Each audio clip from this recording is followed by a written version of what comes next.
નમસ્કાર, હું છું અંજલિ રાવલ અને તમે જોઈ રહ્યા છો ન્યૂ ભારત ન્યૂઝ. આપનું સ્વાગત છે બિઝનેસ બુલેટિનમાં. નજર કરીએ આજના માર્કેટ અપડેટ્સ પર.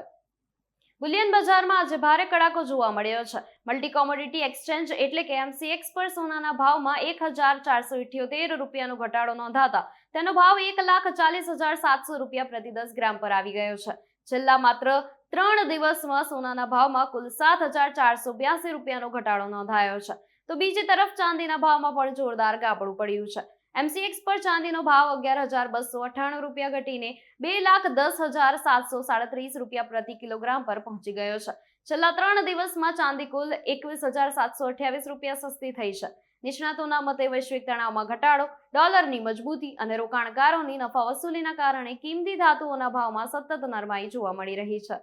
દેશમાં ચોમાસાની નબળી ગતિને કારણે કૃષિ ક્ષેત્ર માટે ચિંતાજનક સ્થિતિ સર્જાઈ છે. કેન્દ્ર સરકારે ઓછા વરસાદની આશંકાને ધ્યાનમાં રાખીને દેશના 315 જિલ્લાઓને સંવેદનશીલ તરીકે ઓળખ્યા છે, જેમાંથી 111 જિલ્લાઓને સૌથી વધુ અસરગ્રસ્ત શ્રેણીમાં મૂકવામાં આવ્યા છે. આ જિલ્લાઓમાં સિંચાઈનું કવરેજ 25% પણ ઓછું છે. 1 થી 23 જૂન દરમિયાન દેશમાં વરસાદની ખાદ્ય 43% સુધી પહોંચી ગઈ છે, જેના કારણે ખરીફ પાકના વાવેતર પર અસર થવાની ભીતિ વ્યક્ત કરવામાં આવી રહી છે. ગુજરાત સહિત 12 રાજ્યોના જિલ્લાઓ આ યાદીમાં સામેલ છે.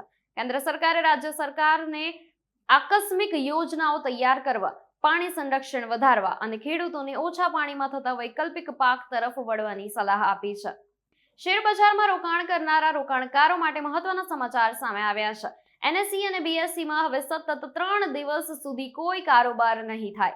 26 જૂને મહોરમના કારણે શેર બજાર બંધ રહેશે, જ્યારે ત્યારબાદ 27 અને 28 જૂન શનિવાર અને રવિવાર હોવાથી બજારમાં રજા રહેશે. એટલે કે શુક્રવારથી રવિવાર સુધી સતત 3 દિવસ શેર બજારમાં ટ્રેડિંગ બંધ રહેશે. હવે આગામી કારોબાર સોમવાર 29 જૂનથી શરૂ થશે. શેર બજારની આ લાંબી રજાને કારણે રોકાણકારો અને ટ્રેડર્સને પોતાના રોકાણ અને ટ્રેડિંગની યોજના અગાઉથી તૈયાર રાખવાની સલાહ આપવામાં આવી રહી છે. કેન્દ્ર સરકારના 8મા પગાર પંચને લઈને સરકારી કર્મચારીઓમાં મોટી આશા જાગી છે. કર્મચારી સંગઠનો દ્વારા મૂળ પગારના 40% જેટલું હાઉસ રેન્ટ એલાઉન્સ એટલે કે HRA અને મોંઘવારી ભથ્થામાં નોંધપાત્ર વધારો કરવાની માંગ કરવામાં આવી છે. જો આ માંગણીઓ સ્વીકારવામાં આવશે તો લાખો કેન્દ્રીય કર્મચારીઓ અને પેન્શનરોના પગાર અને ભથ્થામાં મોટો વધારો થઈ શકે છે. નિષ્ણાતોના મતે ફિટમેન્ટ ફેક્ટર, HRA અને DAમાં સુધારાના કારણે કર્મચારીઓના કુલ વેતનમાં નોંધપાત્ર ઉછાળો જોવા મળી શકે છે. જોકે અંતિમ નિર્ણય 8મા પગાર પંચની ભલામણો અને કેન્દ્ર સરકારની મંજૂરી બાદ જ સ્પષ્ટ થશે. ભારતીય શેર બજારમાં આજે દિવસ દરમિયાન ભારે ઉતાર ચઢાવ જોવા મળ્યો હતો. શરૂઆતમાં તેજી સાથે આગળ વધેલા બજારમાં બાદમાં નફા વસૂલી વધતા સેન્સેક્સ દિવસની ઊંચી સપાટીથી લગભગ 700 પોઈન્ટ તૂટ્યો હતો, જ્યારે નિફ્ટી પણ 24,050ની સપાટી નીચે સરકી ગયો હતો.